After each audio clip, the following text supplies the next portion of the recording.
Welcome to episode 22 of Birkenwasser Knits. I'm Katriina Birkenwasser, and in this episode I'm going to talk about my latest pattern release, the Tahti wrap pattern that was recently published in Taito magazine. So this is mostly for my Finnish-speaking friends, but the pattern will later be also published in English, so those of you who don't have access to Taito magazine or don't understand Finnish, you also have an opportunity to make one Tahti wrap of your own.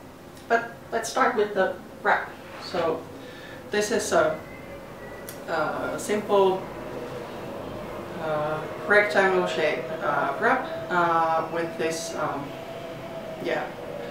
some angled stripes. So there's some eyelets and then stripes, and it goes in a nice angled way.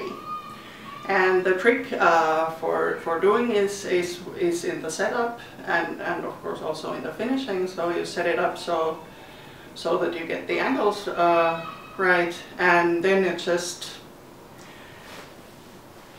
doing the same thing for quite a long time, as long as you wish. And this one is quite long, so it's a nice thing you can wrap around your neck, or I don't know what would be the way to wear a shawl in the summer. This is the yarn is sponsored by KVG Woolworks.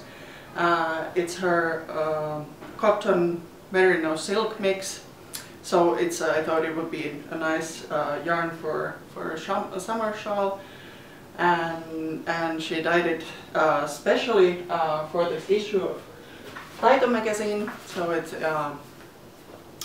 this design even made it to the cover of the magazine, and there was this special colors for this magazine. So that's also the colors of this shawl. And there's some nice patterns as always in the Taito magazine, but it's Taito magazine is more than just knitting. So there's also some sewing and crochet and all kinds of nice things. Even a mat that you can make, and there was a beautiful blanket that you can sew. I would never even attempt to make one. That seems so complicated, but it's really beautiful. So if you have access to the magazine, I'd highly recommend it. But it's really too warm to wear this wrap right now.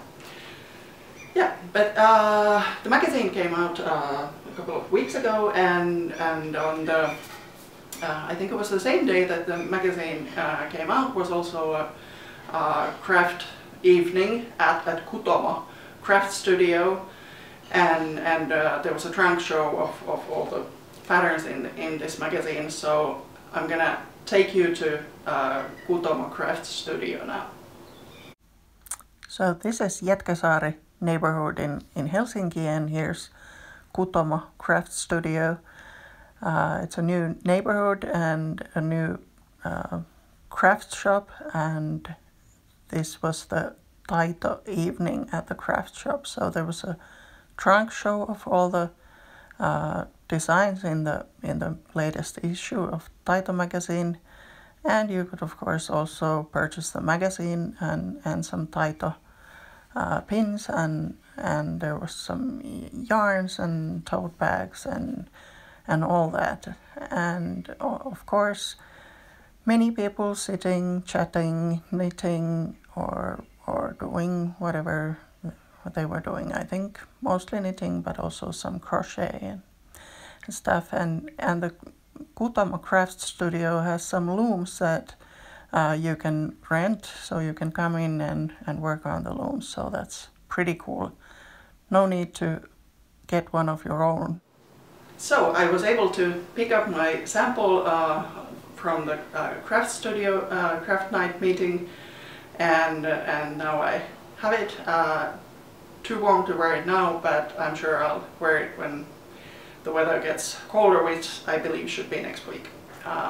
But anyways, I have finish something else, and it's this alignment sweater that I think you've been seeing me work on this one in quite a few episodes since last summer, so this has been a bit of an on and off project, but it's finished now and it's just in time for summer. So for this one I used a silk yarn, so it's 100% silk, should be nice for the summer. This is BC Garn's soft silk, and this, yeah, you can't even see the whole sweater because I made it so long. I wanted to use up all the yarn. I hate having those little odds and ends, and I just try to always use up all of it. But I didn't succeed. I thought at some point I realized that it's going to be super long if I use all 4 skeins that I had to buy for this one. So I think I have some leftovers anyway. And usually leftovers, I mean, it doesn't matter if you have some scrap yarns left. If it's merino singles or sock yarn, then you can always use it for contrast coloring in some other project. But I thought that with this silk, I don't know if I'm gonna make another silk project and if this color would ever match any other silk project that I might make. So then, yeah, I wanted to just use it up. But I didn't. So I have that little piece. And also, one thing why I like to use it all up is because of that satisfying feeling when you cross it over from your Ravelry stash and you just mark it as all used up. It disappears from your stash and you don't have to worry about it anymore. So I think I have a huge number of yarns on my listed on my Ravelry stash, and I like it because when I try to or when I'm thinking of a project, thinking of what yarns to use, then I can just see all the photos. So I always add a photo of the yarns that I have in my stash, and then I can see them, and you can search for by yarn weight or fiber content or whatever. So it's a really nice way to have your stash organized. Except that my stash is so big that I should start using the data item. This is stored. I don't know what it says, but something like where it's stored, because I recently started a project and I couldn't find the yarn that I wanted to use for it. I had no idea where it was. Yeah, but that yarn was actually for a little double knitting project that I started recently.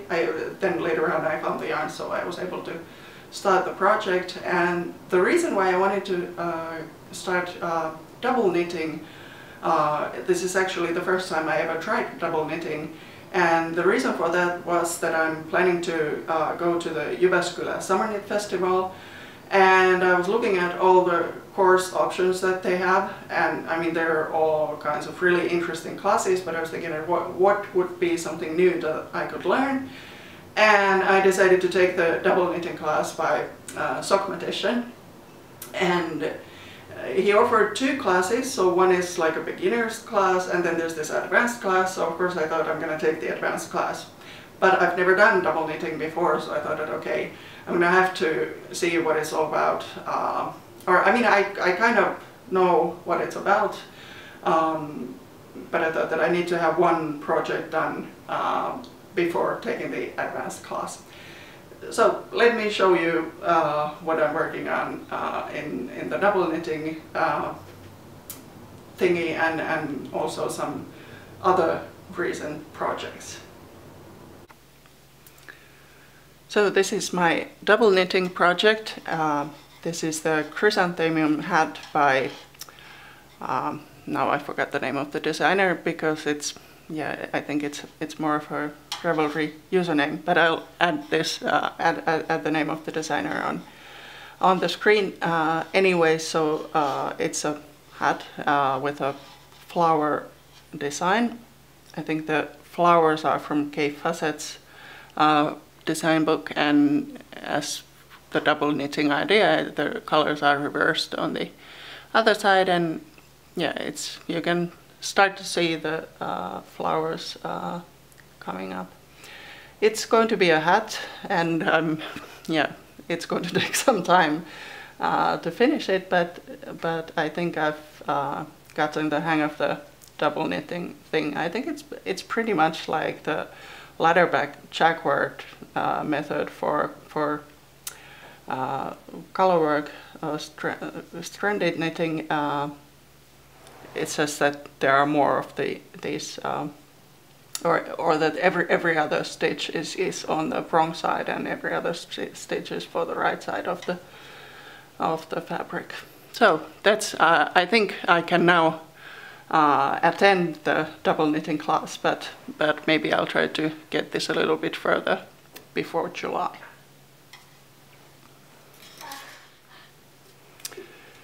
So this is another project that I started recently.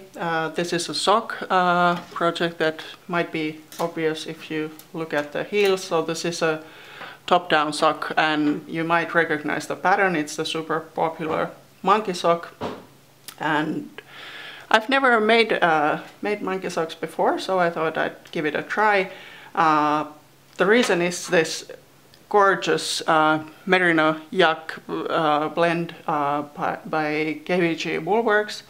I bought the yarn when I was picking up the yarns for my Tahti wrap, and then I saw these lovely dark shades in the merino yak yarn. I think she explained that the yak is a dark fiber, and that's why also the shades are darker, but I think it's a beautiful yarn, and I think the yarn goes well with the monkey sock pattern. So a little sock project also going on. And this colorful work in progress is the Bubbles of Joy by Kristiina Vilimaite, and this was actually my first mystery knit along. I wanted to participate in the mystery knit along, and I made the first section. I managed to finish on time, so it was just this plain start section. And then I started the clue number 2, that's the bubbles part, and then I think I got to about half of the clue 2 done before I just had so many other projects to work on that I didn't make it on time for clue number 3, and then I just, since whole fun of the mystery knit along was lost when I couldn't keep up with the clues, so now I have only started with clue number 3 or the third section. There aren't even the clues left anymore, but anyway, it's going to be lace for the third section, and then I think stripes for the what would have been clue number 4. But I think it's going to be a lovely shawl, so I'm happy to be working on it now that I have time for that.